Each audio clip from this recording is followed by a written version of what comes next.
You are 200 miles off the coast, working on a ship with no registered name and no transponder. Above you, a Coast Guard drone is sweeping the water with a halogen spotlight. You are a deckhand in an illegal deep-sea salvage operation, and getting caught out here means spending the rest of your life in a federal cell. Your nights are spent on a rusted, slippery deck, sorting jagged titanium scrap hauled up from the midnight zone.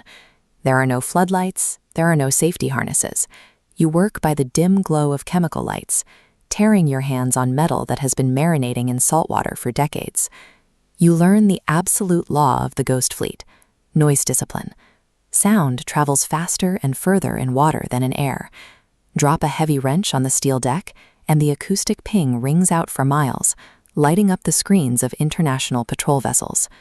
You learn to place every tool down as if it were made of glass. Keep your hands intact and your mouth shut for 6 months, and management notices. They don't offer you a corner office or a raise. They offer you a ticket downward, into the abyss. Survival at this level requires erasing your physical footprint. You submit completely to the cold, the dark, and the rules of men who trade in sunken secrets.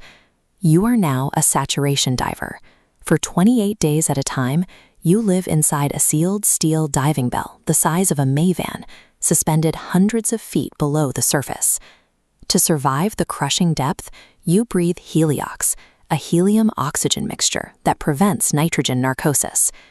Under immense pressure, helium rapidly dissolves directly into your tissues. If habitat pressure drops prematurely, those dissolved gases violently expand. It causes catastrophic decompression sickness. Your blood literally boils. Your daily commute involves swimming out into the black water to cut into the hulls of sunken nuclear submarines and forgotten freighters. You operate a thermal cutting torch that burns at 10,000 degrees. One erratic spark hitting a stray pocket of your oxygen mix, and the resulting flash vaporizes you and your partner instantly. Your hands don't belong to you anymore. They are biological assets, leased to the pressure gradient calculated by the syndicate. 3 years later, your eardrums are shot and your joints ache constantly. The syndicate pulls you out of the water, promoting you to sonar operator. You trade physical hazards of the deep for the psychological strain of a lightless, screen-lit room. The ship's primary defense is passive acoustic masking. It's a stealth technology that actively analyzes ambient ocean noise, emitting counterfrequencies to blend a vessel's mechanical sounds into the natural environment. This system morphs the rhythmic thud of our diesel engines, matching the exact acoustic frequency of crashing waves and passing whale calls. You monitor this against the hydrophone grid, adjusting the ship's footprint to slip through a razor-thin gap between overlapping military detection radii. You spend 12-hour shifts staring at thermal signatures, sweating through your shirt. You gamble with the lives of the entire crew every time you decide if a faint echo is a school of giant squid or a fast-attack submarine tracking your wake. Safety is no longer about physical strength. It's about remaining completely invisible in a digital ocean. You prove you can handle the stress, and the syndicate moves you up again. You are now the logistics officer. The burden shifts from managing one screen to keeping an entire fleet of ghost ships operational. You must calculate the burn rate of black market oxygen reserves and marine fuel against rigid delivery deadlines. A syndicate buyer expects a shipment of rare earth metals salvaged from a wreck by Tuesday. If you run out of fuel to run the air compressors before then, the divers suffocate. To stretch the reserves, you run the ship's ambient oxygen levels at a chronic deficit.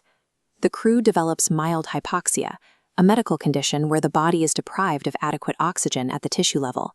They become intensely irritable, they grow deeply paranoid and prone to violence, and you have to manage their volatile morale while denying them clean air. You learn to view human exhaustion as a variable in an equation. You manage a relentless ticking clock, and every breath the crew takes is a debit against the syndicate's profit margin. Decades in the shadows earn you the ultimate seat. You are the operation lead. You issue commands from a luxurious, windowless room in a European capital, completely isolated from the rust and the salt spray. The secure phone rings at 3 in the morning. A heavily armed global authority patrol has suddenly closed in on your primary salvage site in the Pacific.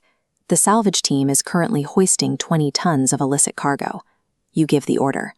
You tell the captain to cut the lines and run. Millions of dollars worth of salvage technology and ancient historical artifacts immediately plunge back into the pitch-black abyss.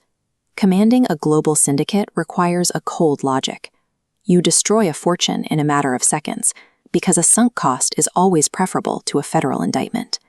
The syndicate has a macroeconomic endgame, converting salvage scrap and illicit history into clean, legitimate commerce. This flowchart tracks a salvaged artifact. It moves from the ocean floor, gets sold to a phantom firm in Panama, appraised by a consultant in Geneva, and lands on a pedestal at a prestigious European auction house with a fabricated legal history. You sit in a leather chair at the top of the food chain, watching the money clear. You share the same biological sentence as the saturation divers you command, trapped in a pressurized environment where the normal world is lethal. Step outside the ecosystem you built, and the differential will crush you instantly.